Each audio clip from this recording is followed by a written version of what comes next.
Bonjour Nicolas Briançon, vous connaissez? On s'embrasse. Éric, asseyez-vous, merci d'être là. Alors Guitry. Bougez pas, Michel. Guitry, avec Marie-Julie Beaup, on va citer tout le monde, Éric Logérias, avec Michel Dussaran, au Théâtre de la Madeleine. Alors là, faisons un rêve. Qui n'a pas envie de jouer ça lorsqu'on est comédien? Ouais. Cadeau. C'était l'idée. L'idée, c'était de se faire plaisir. C'est votre premier Guitry? Oui, c'est le premier Guitry, mais c'est un Guitry autour duquel je tourne depuis longtemps. C'est un Guitry qui a fait beaucoup rêver les acteurs. Il y a d'illustres prédécesseurs dans ce rôle-là. Guitry lui-même qui en a tiré un film avec Jacqueline Delubac, mais après Robert Lamoureux, Dussolier, Claude Rich, Pierre Arditi plus récemment, enfin beaucoup. Et c'est une pièce jubilatoire, c'est une pièce sur la folie, sur le désir, sur l'amour. C'est à jouer, c'est extraordinaire. Alors elle est écrite en 1916 avec Guy Trium et Rému. Et Rému. Le rôle que vous prenez, vous avez pris l'accent du Midi? Absolument, oui. Hein? Vous jouez toute la pièce Tout à fait avec l'accent. Des fois, j'oublie, alors il me tape.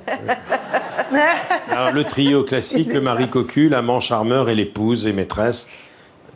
Alors là, il y a la totale. Hein. Bah, ce qui est génial, c'est que avec ce canevas, qui est vraiment un canevas très attendu, hein, le mari, la femme, l'amant, on a l'impression qu'on a vu ça 100 000 fois, mais Guitry arrive à tordre ça dans tous les sens et en faire une fête d'intelligence et d'esprit. Et je trouve que ce dont personnellement j'avais besoin en tant qu'acteur en ce moment. J'avais envie de me confronter à ça. Et aussi, je pense que les spectateurs sont heureux de ça, c'est-à-dire que on rit aux éclats et en même temps, il y a un esprit, il y a une intelligence, il y a un fond, il y a quelque chose, il y a le bonheur d'une langue aussi, qui est absolument extraordinaire. Alors, donc, vous êtes l'amant fortuné, fou Un des peu femmes. moins que moi. Oui. Il dit, mais moi je le dépense, ça revient au même.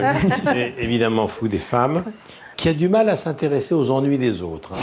Oui, il est avocat, mais il dit que je ne plaide pas parce que je ne veux pas plaider. Je ne peux pas arriver à m'intéresser aux ennuis des autres, moi. C'est son. Et alors, depuis un an et Non, demi... il est amoureux de l'amour. Voilà. Depuis un an et demi, il convoite Mon épouse. Marie-Julie Beaup, On le comprend. mariée à un homme d'affaires, qui est vous, Éric. Oui. Alors, il décide de mener une offensive de charme pour la mettre dans, Ah oui, il attaque. dans son oui, lit. Il attaque fort. Hein. Oui, il attaque, il les fait venir chez lui, sachant que le mari a un rendez-vous qui est un rendez-vous galant, parce que le mari n'est pas blanc-bleu dans cette histoire. Il les fait venir chez lui le lendemain, sachant que le mari, il ne sera pas là, donc ils vont l'attendre.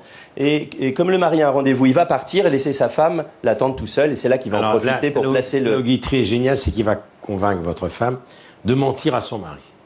Et il va devenir un peu son conseiller en mensonge. Bah, comment faire autrement en même temps? Oui. Ça passe forcément par le mensonge, l'adultère. Il dit, quand on fait un mensonge, il faut que ce soit bien fait. Oui, il dit il faut le soigner, croyez-moi. Il faut le rendre Et vraisemblable. ainsi, c'est un hommage que l'on rend à la personne que l'on trompe. D'ailleurs, dès le début de la pièce, vous mentez à votre femme. Hein, Oui. et il a envie de la tromper, bien entendu, elle le devine. Maintenant, j'aimerais que vous me parliez avec l'accent. Mais c'est-à-dire que cette femme est loin d'être idiote, en fait, je pense. Et comme ça fait un moment qu'il la trompe, il y a un moment, elle finit par connaître parfaitement son mari. Donc elle lui dit, on va faire une chose tous les deux, ensemble, c'est tu me poseras plus de questions sur ce que je ferai, tu me feras confiance, et moi je te poserai plus de questions et je te ferai confiance. On fait ça. Et en fait, on s'aperçoit là que Guitry n'est pas du tout le misogyne qu'on disait qu'il était, du tout. En fait, c'est la femme qui décide de tout dans la pièce. Elle décide de laisser partir son mari et elle décide de le tromper. Parce qu'elle sait tout. Elle est fine mouche. Oui. On milite pour les femmes libres. Éric Logérias, c'était le cocu parfait pour vous? Éric Logérias, on se connaît depuis qu'on a 17 ans. On a fait nos premières armes ensemble. On a commencé le théâtre ensemble.